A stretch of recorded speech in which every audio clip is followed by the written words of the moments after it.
All right, it's fantasy football week 4 already, and the handcuff running back strategy once again should be employed. For those who are new to the channel, hit that subscribe, hit that notification button. This is the Fantasy Sports Boss, and from the beginning of the season, I've been sharing with you the handcuff running back strategy that you need to employ in order to stay ahead of the curve and get those replacement running backs on your roster before the injuries happen to the starters. And that way you don't have to fight on waivers and the fab money and whatnot once the games are over. So if you use the strategy, 1 o'clock games, pick up the handcuff backs, the top handcuff backs that are out there. And going back to week 1, that was Khalil Herbert. That was, Jeff Wilson of the 49ers.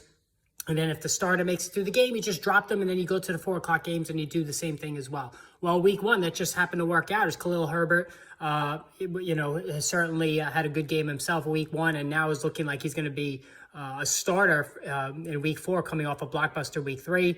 And Jeff Wilson, Elijah Mitchell didn't even make it through the first game, and then Jeff Wilson's been starting ever since. So, this is a great strategy to use. The leagues allow it.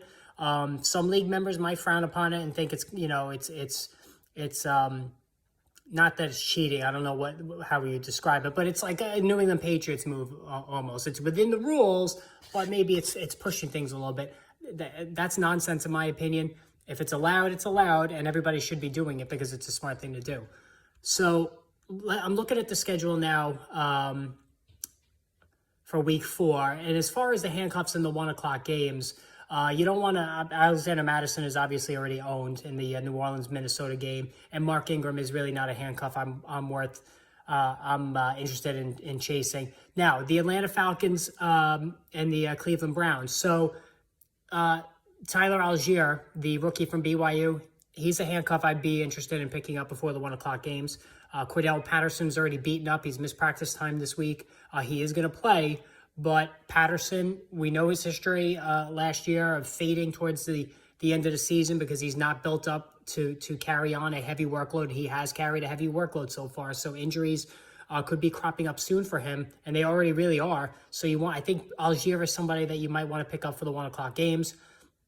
As far as the rest of the slate, obviously Tony Pollard's already owned. Jamal Williams is already owned.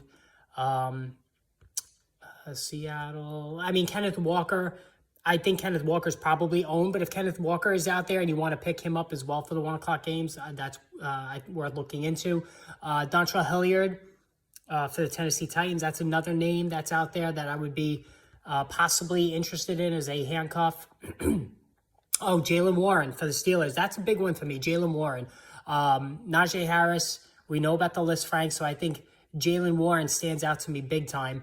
Kenneth Gainwell for the Eagles. So there's a decent amount of targets for the 1 o'clock games. There's a lot of 1 o'clock games this week. Oh, my goodness. Rex Burkhead, who I think should be owned.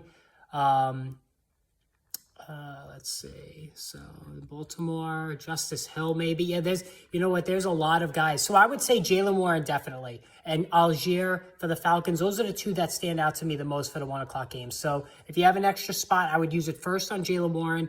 Then I would use it on Tyler Algier, the rookie from BYU. I wouldn't really bother with Rex Burkhead. We've seen what he can.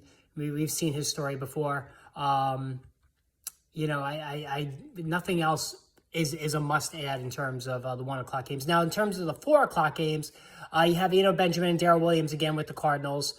And Donta Foreman. So Christian McCaffrey's going to attempt to play. He's listed as questionable. He's got the thigh quad injury. He's going to give it a go, it looks like. That's what the signs are saying. But Donta Foreman is somebody I would think about picking up for the 4 o'clock games for sure. For that reason, just because McCaffrey's already banged up. All right, Green Bay, Denver, Las Vegas. I don't really see anything there. So that's the only... Donta Foreman's really the only one at 4 o'clock that I would think about picking up. And then, of course, Isaiah Pacheco, I absolutely would pick up for the 8 o'clock game against Tampa Bay. Rashad White, even for Tampa Bay. If you're a Leonard Fournette owner, as I am in both of my leagues, I have Rashad White in both leagues for that reason alone. So there's decent options, like I said. Going back to the 1 o'clock games, you have Kenneth Walker. I still think Jaylen Warren's a top pick there. Tyler Algier. And then the 4 o'clock games, I think the only one really for the 4 o'clock games is Donta Foreman and then Isaiah Pacheco for 8 o'clock. So again, stay ahead of the curve with the handcuff running back strategy. And it's a proven winner. It really is. And anybody who's got Khalil Herbert this week knows exactly what I'm talking about, or Jeff Wilson. All right, hit that subscribe, hit that notification button.